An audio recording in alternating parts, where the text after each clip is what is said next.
Hello, and welcome to this virtual Crafternoon Mason Jar program. Did you know that November 30th is Mason Jar Day? We hope this fun and simple fall craft will be a great family activity that will yield you a cute autumnal decoration.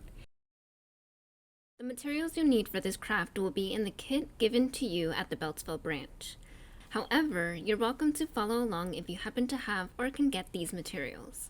They include a mason jar, a brush, Mod Podge, tissue paper in fall colors, fabric leaves, raffia, and a battery-operated tea light.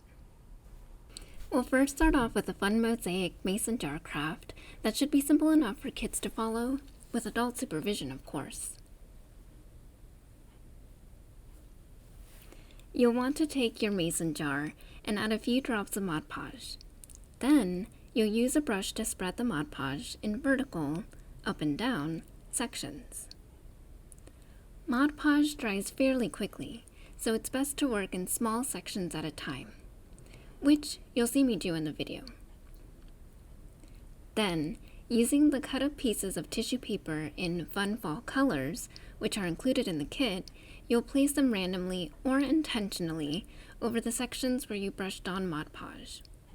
You can pat the tissue paper down gently to make sure it sticks.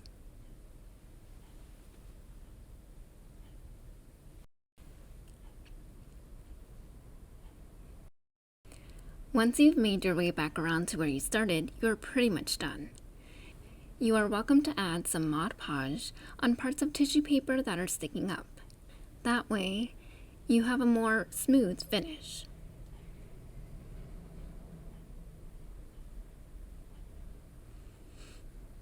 And lastly, you'll pop in a battery-operated tea light, and it almost looks like a burning candle. It will make a nice decoration. So for our video, we will be taking the lid off of the mason jar, just so that we can maneuver the jar with our hand or fingers as we paint on the Mod Podge. So first you want to take the Mod Podge and pour some onto the front of the jar. You want to spread a thick layer of the Mod Podge over a section of the jar, since we will be using fabric leaves.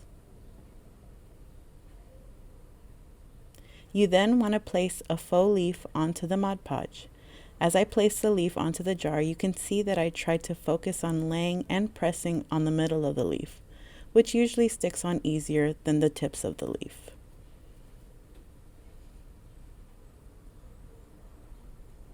Also, side tip, if you're using a cloth leaf, it is a bit tricky to keep the leaf on the jar, so to help with that, I suggest grabbing the leaf on opposite ends and tugging gently to flatten and stretch the cloth so that it lays and sticks easier to the jar.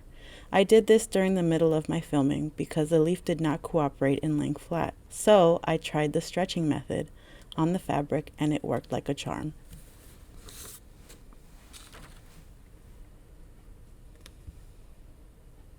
As you flatten the leaf onto the jar, make sure that you then go over the leaf with Mod Podge to secure some parts of the leaf to the jar.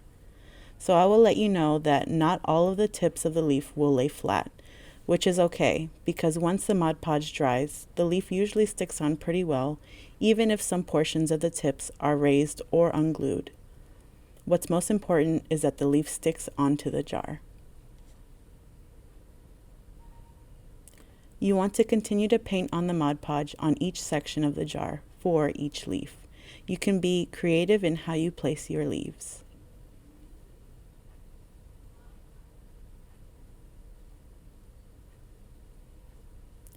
Once we finish placing the leaves onto the jar, we then wait 30 minutes to an hour or until the Mod Podge turns from a white to a semi-transparent film.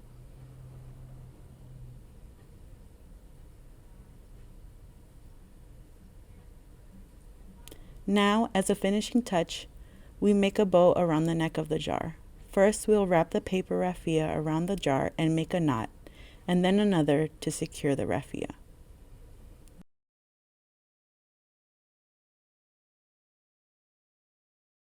Then we will take the loose ends on one side to create a loop, and we will do the same with the other side. We will tie the loops together with a knot, much like tying laces together.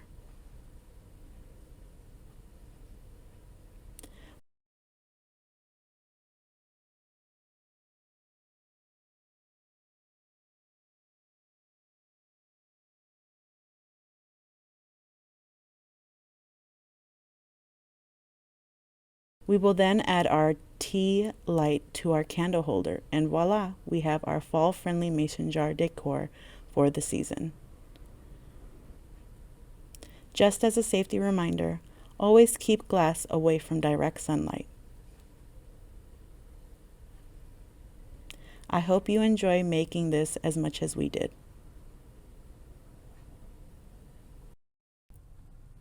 Looking for more craft resources? Go to your nearest Prince George's County Library and check out our great collection of arts and crafts books, located in our nonfiction sections. We also have a great collection of ebooks and online magazines for all of your crafting needs.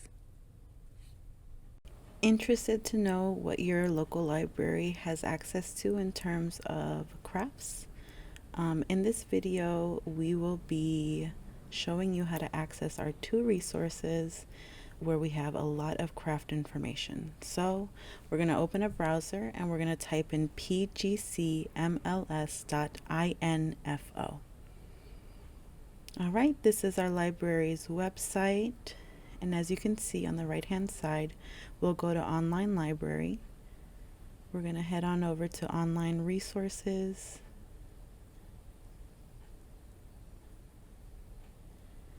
All right, and here are all of our online resources. You'll usually need to use your library card in order to access them. As you can see, all of our resources are alphabetized, so we're actually going to go to category and then go to arts, crafts, and do-it-yourself. So we have a few do-it-yourself resources like Artist Works, Chilton Library, Creative Bug, Hobbies and Crafts Reference Center, LinkedIn Learning, or formerly lynda.com. We're going to focus on Creative Bug and Hobbies and Crafts Reference Center.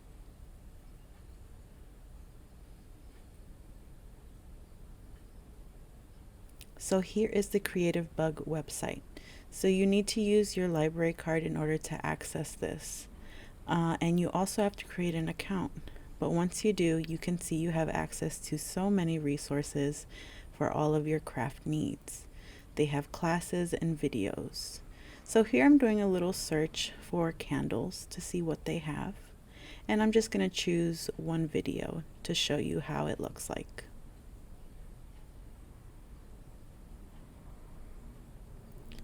All right, as you can see, it shows you a video. And as you scroll down, you'll start to see what the description of the class is, the chapters, the materials you need, images, and a discussion board for you and other crafters.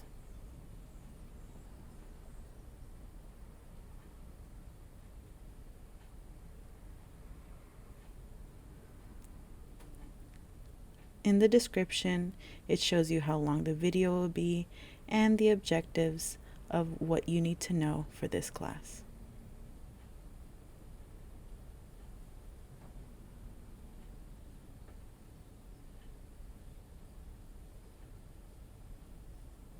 All right, I'll just play a clip of what a class looks like through Creative Bug.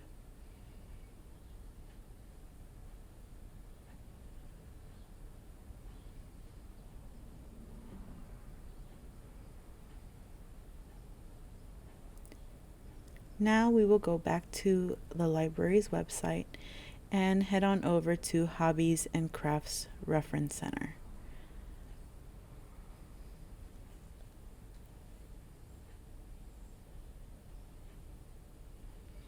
And this reference center has a lot of resources and instructions for arts and crafts, collecting, home and garden, indoor recreation, kids crafts, model building, needle crafts and textiles, outdoor recreation, performing arts, science and technology,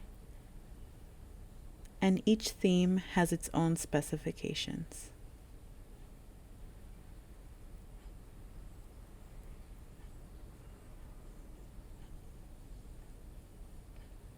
So we're going to go to the search bar, and I'm just going to look up candle holders to see what the resource has. And as you can see, it generated a lot of search results. And if you want, you can go to the full text, or you can go to the PDF document, which will show you instructions and how you can create this candle holder. Thank you so much for tuning in to this virtual Crafternoon Mason Jar program. We hope that you've enjoyed this program and that you're happy with your new craft. Please feel free to check out our crafting resources on our website and pop into your neighborhood branch to check out books in the crafting section. Until next time.